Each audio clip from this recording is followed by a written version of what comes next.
menyampaikan latar belakang dari penulisan yang kami buat yang berjudul Implikatur Perikutan pada Iklan Produk Kecantikan Wardah. Nah, pada latar belakang di slide PowerPoint slide kedua ini terdapat suatu gambar dari komunikasi bahasa media iklan sampai pada implikatur. Nah, terbelakang dari penulisan ini adalah komunikasi. Komunikasi merupakan suatu kebutuhan yang dibutuhkan oleh manusia dalam berinteraksi dengan sesama manusia. Nah, dalam berkomunikasi menggunakan bahasa sebagai sarana untuk menyampaikan apa yang ada di pikiran si manusia tersebut yang akan disampaikan kepada orang lain. Nah, sedangkan terdapat juga media atau alat yang digunakan. Nah, pada penulisan makalah yang kami buat itu medianya adalah berupa iklan. Nah, iklan merupakan salah satu media yang digunakan dalam menyampaikan informasi untuk berkomunikasi dengan orang banyak. Karena iklan itu bersifat media yang disampaikan pada orang banyak, dan tentunya iklan itu bersifat komersil dan mengandung bahasa persuasif. Maka dari itu iklan mengandung makna tersirat atau makna implisit. Nah, maka dari itu kami menggunakan iklan dari produk kecantikan Wardah ini sebagai media, sebagai bahan dalam melakukan analisis implikatur perikutan pada tugas ini. Nah, kenapa kami mengambil iklan Wardah? Karena iklan Wardah ini banyak dilihat oleh masyarakat dan belum tentu masyarakat mengetahui apa itu implikatur perikutan, seperti itu. Sedangkan rumusan masalahnya adalah bagaimana implikatur perikutan yang terdapat pada wacana iklan produk kecantikan Wardah. Sedangkan tujuan penulisannya tentu saja untuk mendeskripsikan implikatur perikutan pada iklan produk kecantikan Wardah.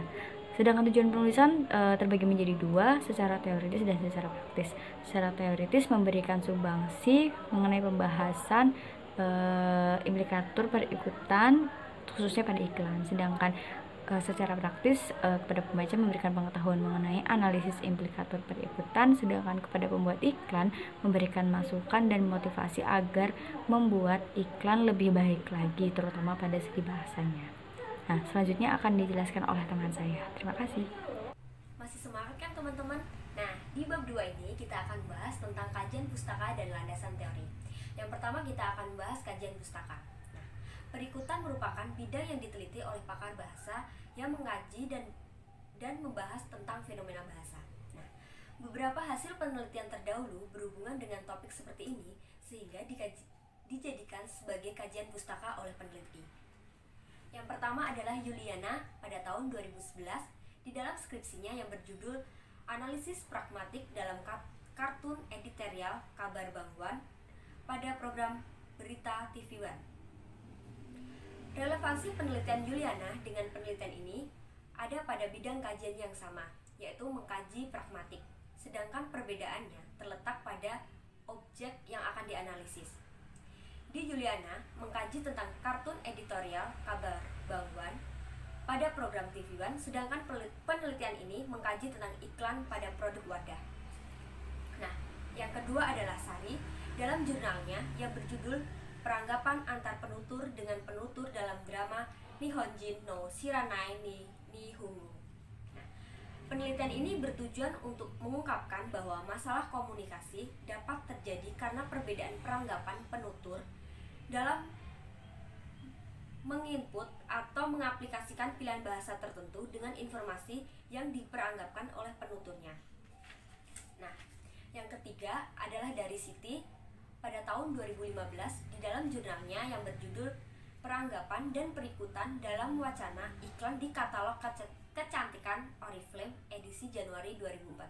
Nah, penelitian ini tuh bertujuan untuk mengungkapkan dan mengidentifikasi jenis-jenis peranggapan dalam wacana iklan di katalog kecantikan Oriflame. Nah, yang membedakan penelitian Sari dengan penelitian ini adalah objeknya, yang dimana Sari menggunakan objek iklan di katalog kecantikan Oriflame edisi Januari 2014, sedangkan di penelitian ini objeknya berupa iklan produk Wardah seperti itu. Nah, baik, saya akan melanjutkan presentasi yang dilakukan oleh Mbak Dani. Selanjutnya kita akan masuk pada landasan teori. Landasan teori yang pertama adalah leksikon pragmatik. Seperti kita ketahui bahwa pragmatik adalah sebuah cabang linguistik yang ada pada tataran semiotik. Namun pragmatik berbeda dengan semantik. Hal ini ditegaskan oleh Wijana bahwa pragmatik adalah cabang ilmu bahasa yang mempelajari struktur bahasa secara eksternal, yakni bagaimana satuan kebahasan itu digunakan di dalam komunikasi. Sedangkan semantik adalah disiplin ilmu bahasa yang menelaah makna satuan lingual, baik leksikal maupun makna gramatikal. Semantik dan pragmatik adalah cabang ilmu bahasa yang menelaah makna-makna satuan lingual. Hanya saja semantik mempelajari makna secara internal, sedangkan pragmatik mempelajari makna secara eksternal. Maksudnya semantik adalah, mungkin bisa dikerucutkan bahwa semantik itu mempelajari pada tataran makna, sedangkan pragmatik itu menafsir pada tataran maksud. Mungkin seperti itu. Nah, dari pendapat ahli tersebut dapat disimpulkan bahwa pragmatik merupakan salah satu cabang linguistik tentang hubungan timbal balik antara bahasa dan penafsirannya atau maksudnya. Untuk yang kedua, yang kedua adalah berikutan. Berikutan adalah implikasi logis dari sebuah tuturan. Berikutan tidak lain merupakan bagian atau konsekuensi mutlak dari sebuah tuturan. Akan saya contohkan contoh berikutan. Yang pertama, orang itu berlari. Kalimat kedua, orang itu bergerak. Verba bergerak merupakan implikasi logis dari verba berlari. Hal ini terjadi karena tidak ada aktivitas berlari tanpa bergerak. Jadi bisa lebih luasnya adalah kata bergerak. Nah, kata berlari ini ada di dalam kata bergerak. Berlari itu pasti bergerak, namun bergerak belum tentu berlari, karena bergerak bisa berjalan, bisa yang lain. Ini seperti itu. Yang ketiga ada iklan. Iklan adalah suatu proses komunikasi yang berisi pesan-pesan penawaran produk, barang, atau jasa yang disampaikan oleh produsen melalui media tertentu dalam bentuk informasi yang bersifat persuasif.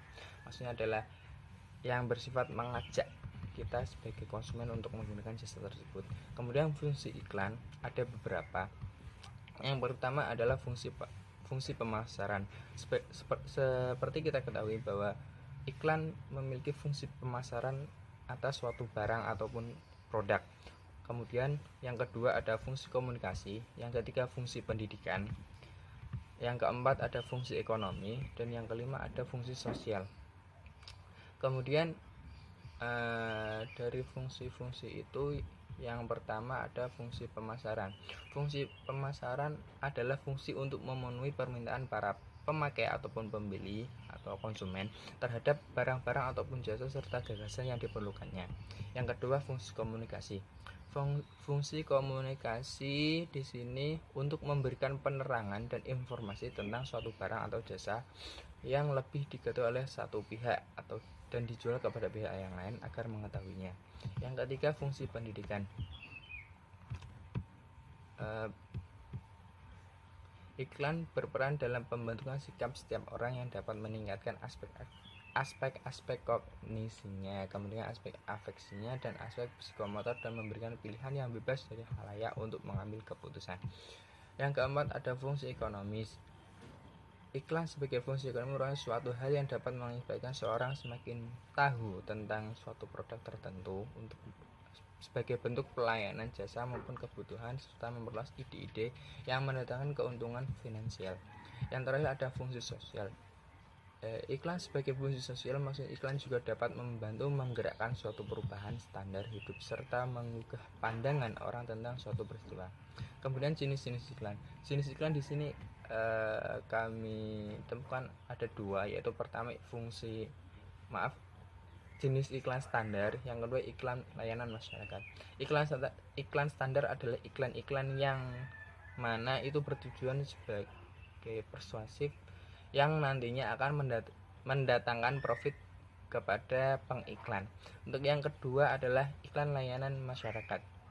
Iklan ini bersifat sosial dan tentunya iklan ini tidak mendatangkan profit kepada pengiklan karena memang ditunjukkan kepada masyarakat. Oke, mungkin itu beberapa teori yang akan kami gunakan dalam penulisan makalah ini. Saja kurang lebihnya mohon maaf. Selanjutnya kita akan beralih ke metodologi penelitian yang akan disampaikan oleh teman saya Afsana Nur Maulidi. Oke, kali ini saya Afsana Nur Maulidi Zahra akan menjelaskan mengenai bab 3, yakni mengenai metode penelitian. Nah, dalam metode penelitian ini setidaknya ada 6 hal yang akan dibahas dari metode penelitian implikasi perikutan pada iklan produk kecantikan Wardah. Yang pertama itu ada pendekatan penelitian, yang kedua ada data dan sumber data, yang ketiga ada teknik penyajian data, yang keempat teknik pengambilan data, yang keempat ada teknik analisis data, yang kelima ada penyajian hasil analisis data, dan yang terakhir ada prosedural penelitian. Yang pertama, pendekatan penelitian. Pendekatan penelitian yang kami gunakan dalam penelitian ini setidaknya ada 2 pendekatan. Yang pertama ada pendekatan secara teoretis dan pendekatan secara metodologis.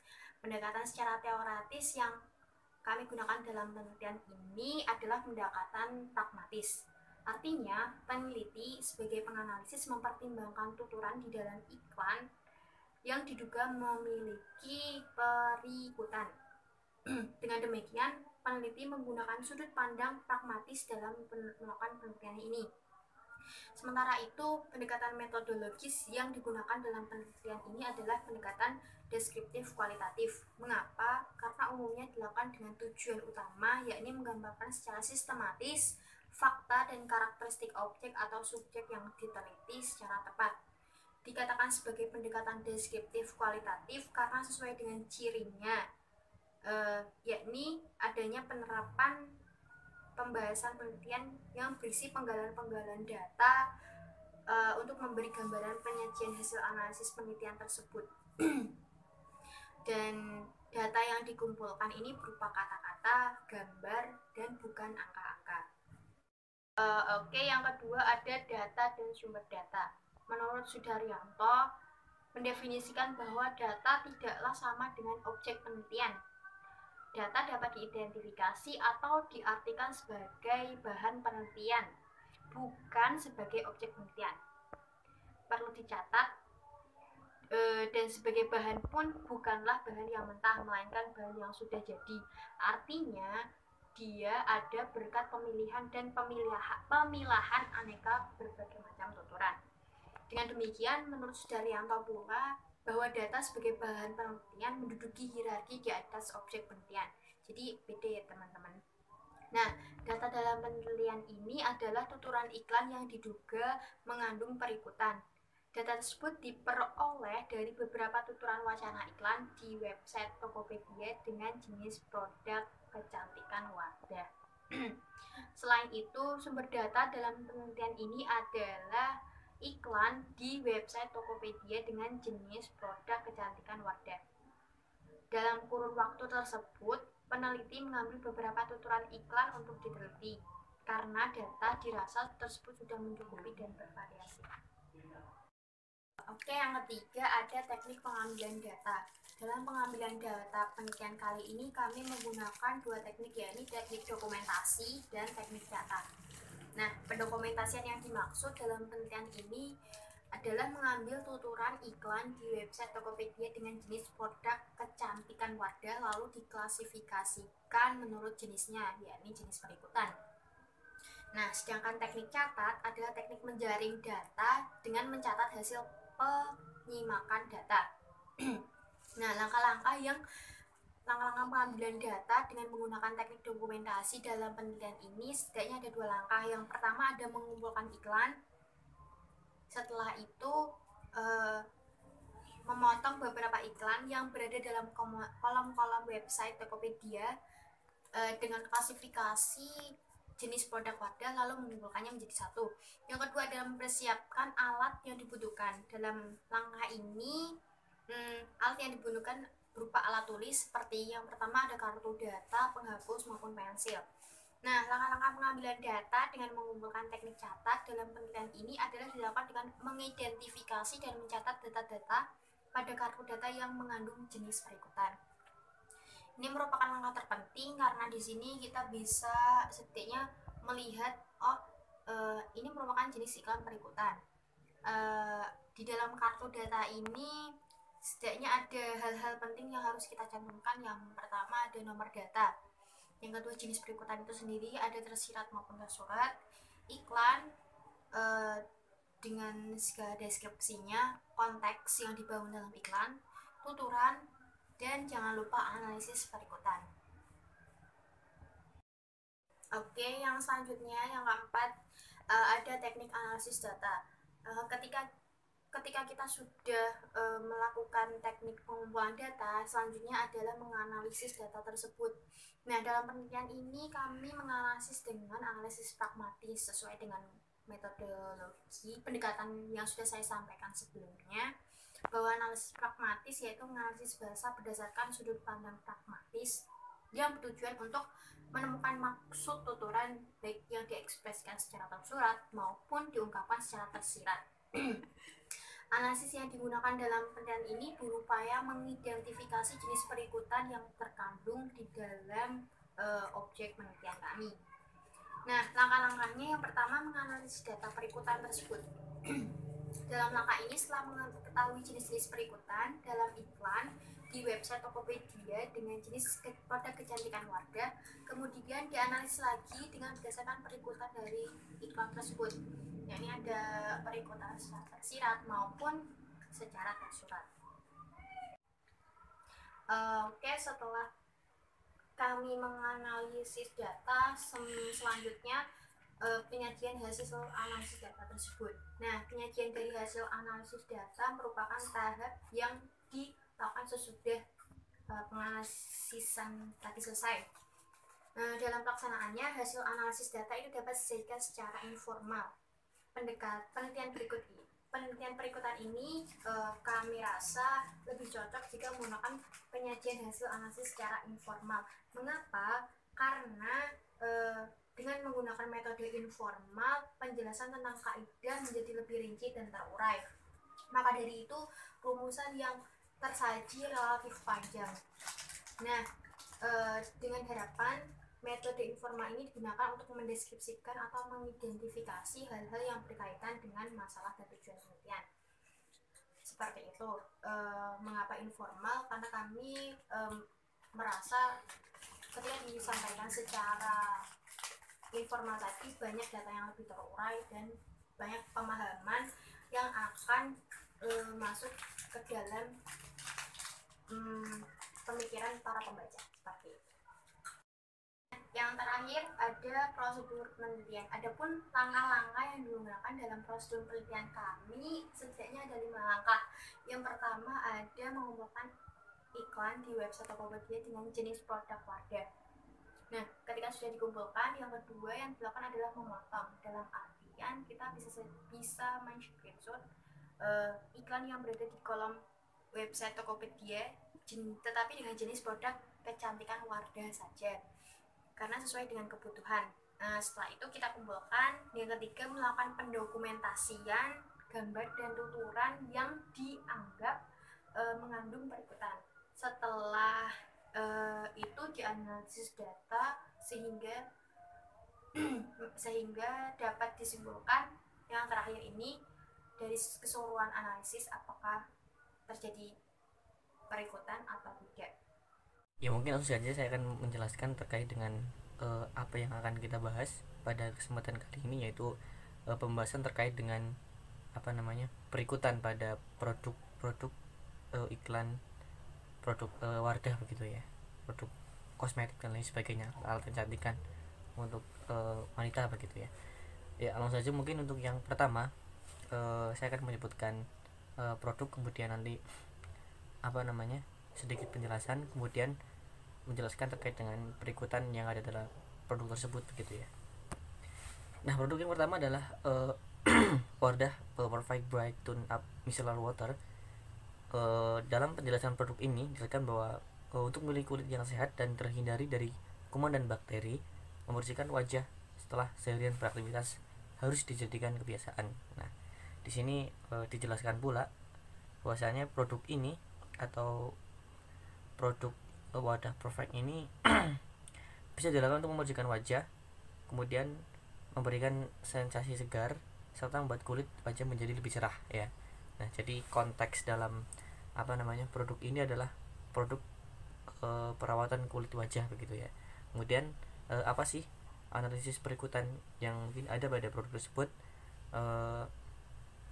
Setelah kami baca begitu ya, bahwasanya produk ini perawatan wajah pada Wardah ini akan memberikan sensasi segar, kemudian serta kulit wajah menjadi lebih cerah bagi pemakai produk ini begitu ya. Jadi tadi dijelaskan bahwasanya membersihkan wajah, kemudian sensasi segar begitu ya. Nah, inilah yang kemudian memberikan sebuah simbolan bahwa perikutan dalam produk tersebut adalah memberikan sensasi segar, kemudian wajah menjadi lebih cerah ya ketika memakai produk tersebut gitu. Kemudian yang kedua masih sama begitu ya, terkait dengan produk perawatan mungkin kulit wajah begitu. Di sini namanya Wardah Perfect Bright Moisturizer SPF 20H ya. Nah, jadi ini masih Lini Perfect Bright gitu ya, dan di dalam produk ini dijelaskan pula kandungannya begitu ya, memberikan efek yang cerah, lembut dan juga halus dalam waktu singkat. Nah, konteks dalam produk ini pun masih sama begitu, terkait dengan perawatan kulit wajah. Nah, berikutan yang ada pada produk ini adalah bahwa produk perawatan wajah pada Wardah ini akan memberikan kesegaran bagi pemakai produk ini. Jadi sudah dijelaskan kandungannya, kemudian manfaat pada produk ini. Maka berikutan atau implikasi yang mutlak atau secara logis adalah bahwasanya produk ini bisa memberikan kesegaran terutama pada kulit wajah bagi pemakainya begitu ya. Nah, kemudian teman-teman yang ketiga masih sama konteksnya produk perawatan kulit wajah, ada Wardah Perfect Bright Powder Cream. Nah, dalam produk ini teman-teman juga mengandung beberapa vitamin begitu, vitamin B3, kemudian vitamin E. Bahkan produk ini mampu mengklaim meminimalisir atau meminimalisasi pori-pori bekas jerawat dan juga noda hitam gitu.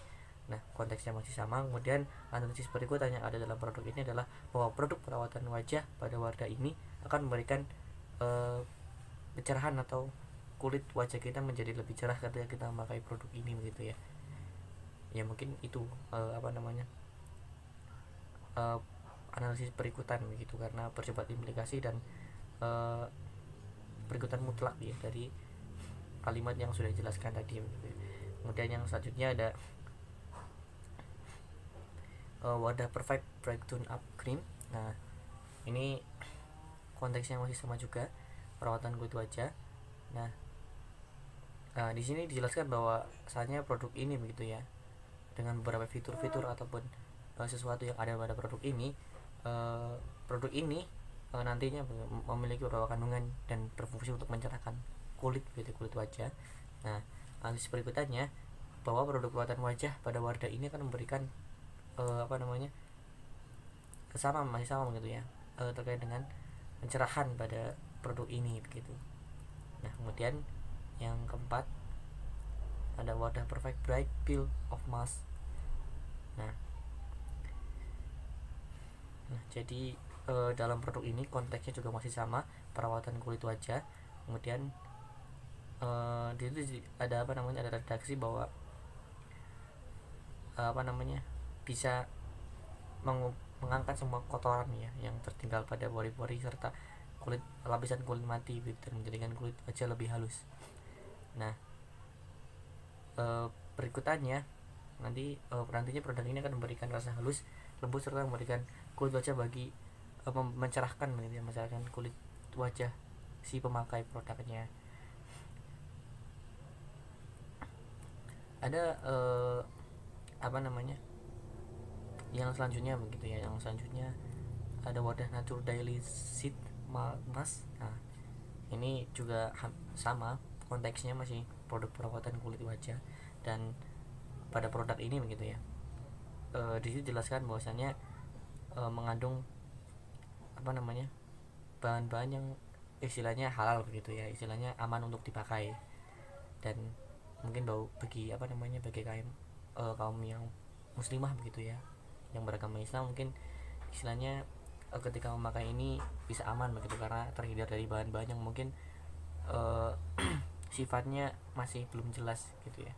Dan di sini dijelaskan pun seperti itu. Nah, analisis berikutnya adalah bahwa produk perawatan wajah pada Wardah ini akan memberikan rasa kenyamanan atau rasa aman pula bagi pengguna produk ini begitu. Karena tadi sudah dijelaskan bahwa produk ini merupakan apa namanya komposisinya merupakan produk-produk yang bahan-bahan yang sekiranya memang aman untuk kita konsumsi ya, atau kemudian aman untuk kita pakai, terutama halal begitu bagi teman-teman muslimah yang ingin memakainya begitu. Nah, kemudian ada pula apa namanya produk yang selanjutnya. Nah, ini apa namanya yang selanjutnya ada Wardah Nature Daily Seafood Series ya. Nah, ini mungkin ada beberapa series. Nah,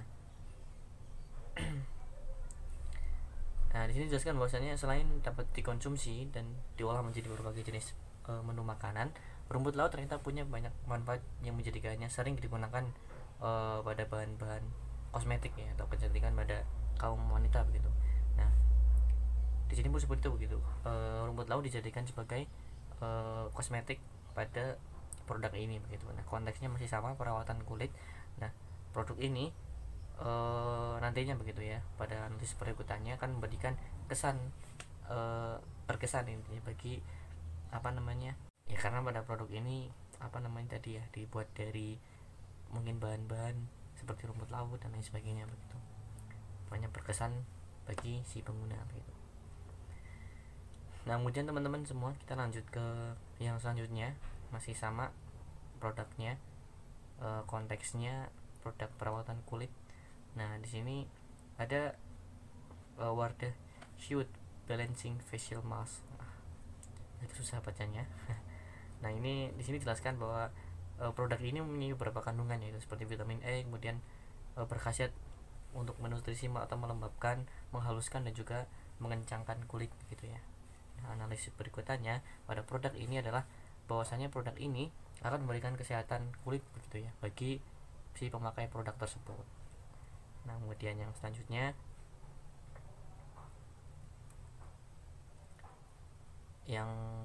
adalah masih sama produk kecantikan apa namanya perawatan kulit wajah. Ada Wardah Shoot Balancing Facial Wash. Nah, di sini juga mengandung ekstrak shoot, nah, serta keberadaan pH balance. Nah, kulit senantiasa segar, bersih dan tidak kering. Nah, konteksnya masih sama, produk perawatan kulit wajah. Kemudian analisis berikutnya adalah bahwasanya produk ini dapat memberikan kesehatan bagi pemakai produk ini gitu. Kemudian yang selanjutnya ada Wardah Acne Series. Nah, di sini dijelaskan bahwasanya produk ini apa namanya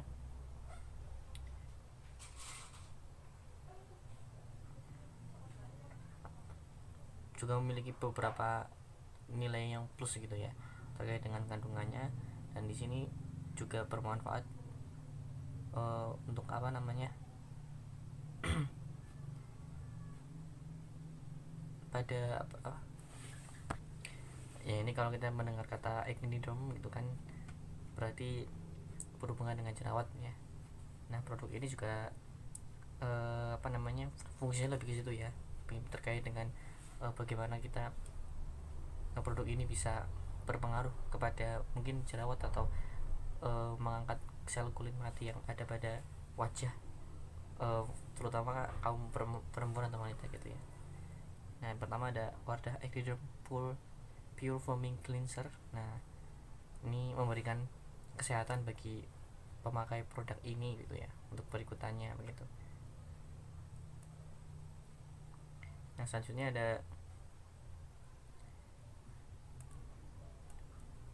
Nah ini yang apa namanya, selanjutnya ada Wardah Lighting Face Mask gitu ya. Nah ini seperti namanya begitu ya, ini bisa mencerahkan kulit begitu, mencerahkan kulit, melembabkan dan juga mampu menyehatkan kulit di wajah gitu ya, terutama bagi kaum wanita begitu. Konteksnya masih sama, perawatan pada kulit wajah. Kemudian pada produk ini lebih ke apa namanya, masker ya, untuk masker pada kulit wajah. Dan analisis berikutnya adalah bahwa produk perawatan wajah pada Wardah ini akan memberikan kesehatan ya, kesehatan bagi kulit wajah, itu terutama wajah seorang perempuan, terutama yang memakai produk ini gitu. Ya mungkin itu ya terkait dengan produk-produk yang kemudian ada pada Wardah tersebut, dan kemudian kami sudah berusaha untuk menganalisis, terutama terkait dengan analisis berikutan begitu ya. Sebenarnya akan lebih jelas gitu, karena akan lebih jelas ketika menggunakan gambar begitu ya, karena di sini apa namanya, keterbatasan kondisi begitu ya. Jadi saya tidak bisa menampilkan gambar pada platform tersebut gitu. Ini lebih enak kalau ada gambarnya dan juga ada contoh produknya begitu. Ya mungkin cukup sekian dari saya.